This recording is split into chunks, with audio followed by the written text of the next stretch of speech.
El tema 4.1 robótica viene dado por el concepto de principalmente qué es un robot. Entonces, un robot sería una máquina controlada por el ordenador y que tiene una programación para realizar una cierta actividad, acción o tarea, y que tal acción podría ser, por ejemplo, moverse, manipular objetos o realizar trabajos que interaccionan con el entorno. Las tareas que realiza un robot son repetitivas y de aquí obtenemos su beneficio o esta es la causa de por qué actualmente se están utilizando los robots en lugar del trabajo humano. Por ejemplo, tipo si le decimos a una persona que realice una tarea que es repetitiva, pues a lo mejor en un cierto punto pues se va a cansar, a lo mejor después de que esté cansado ya no va a ser preciso, igual porque está cansado o demás circunstancias.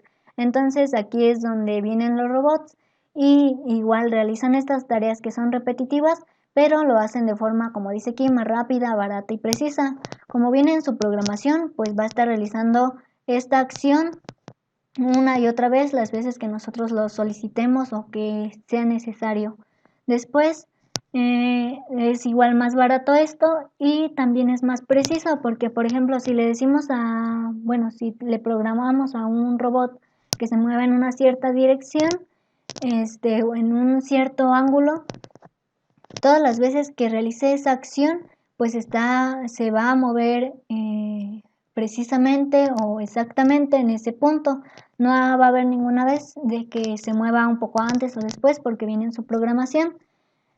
Después tendríamos que la toma de decisiones autónomas se utilizaría con el análisis de datos o lo que es el machine learning y la inteligencia artificial, ya como que engloba varios campos o varias áreas. Después tendríamos que las partes de un robot serían estas. Primeras, dadas por el hardware, tendríamos los sensores, actuadores y procesador, que básicamente, por ejemplo, los sensores pues estarían encargando de recibir datos del entorno, del ambiente, y los actuadores pues estar realizando una acción siempre o dada una situación específica. Después tendríamos de este lado, que es más como que la programación que va a tener el robot, igual los datos que va a estar obteniendo de los sensores. El modo de funcionamiento de un robot sería el que tenemos especificado en esa imagen, donde lo primero que hace es ver a través de los sensores. A través de estos sensores va a recibir los datos del entorno. Después lo que hace es que necesita decidir qué acción va a realizar y esto lo va a hacer con base a la programación que ya tiene. Entonces, con base a los datos y a la programación, va a decidir qué acción hacer en dada situación y después ya va a actuar o se va a realizar la acción. Después aquí también tendríamos el concepto de robótica, que es una ciencia que abarca varios campos y que se encarga básicamente de diseñar máquinas robotizadas, que estas máquinas van a estar realizando tareas automatizadas con base a una programación.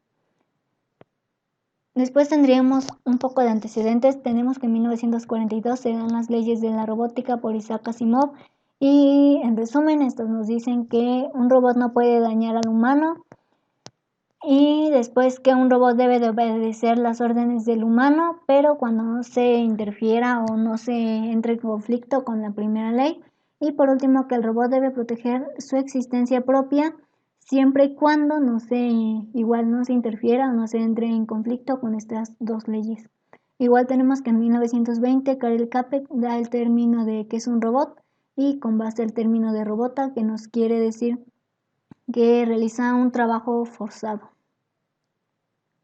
Después tenemos en la clasificación, aquí se nos habían dado varios tipos de clasificación según, por ejemplo, la estructura, que tendríamos móviles, poliarticulados, híbridos y todos esos tipos. Igual con base al entorno en donde se desarrollan, por ejemplo, habían aéreos, submarinos, del suelo o fijos.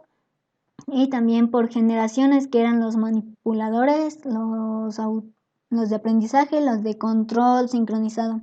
Entonces aquí abarca como que aquí abarca varias clasificaciones y se dividen en programables y robots de la inteligencia artificial. Del lado de los programables tenemos que necesitan un control del humano y que no toman decisiones, entonces tenemos todos estos tipos. Y del lado de robots de inteligencia artificial pues tendríamos que ya se da la toma de decisiones con base a esto, lo que ya había mencionado antes del Big Data, del Machine Learning, de algoritmos. Entonces aquí como tal ya hay como que la toma de decisiones.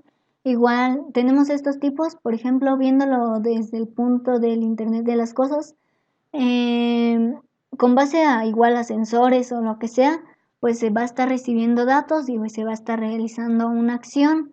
E igual hay como que, bueno, de eso se encarga como que la inteligencia artificial, de tratar de que todo esto sea inteligente y que se trate de tomar una decisión propia del sistema. Después tendríamos los usos o el desarrollo actual que se da. Entonces, básicamente los tenemos en muchas áreas o campos. Por ejemplo, en el ámbito de la química o la medicina, la clasificación de medicamentos o esas máquinas que se encargan de diluir muestras. Entonces, están realizando un proceso que siempre es el mismo, que al final de cuentas nos van a ayudar a diluir estas muestras, o en el ámbito militar, la desactivación de bombas, igual en la educación, o todo este campo de la domótica y pues demás aplicaciones que tenemos actualmente, y eso sería todo.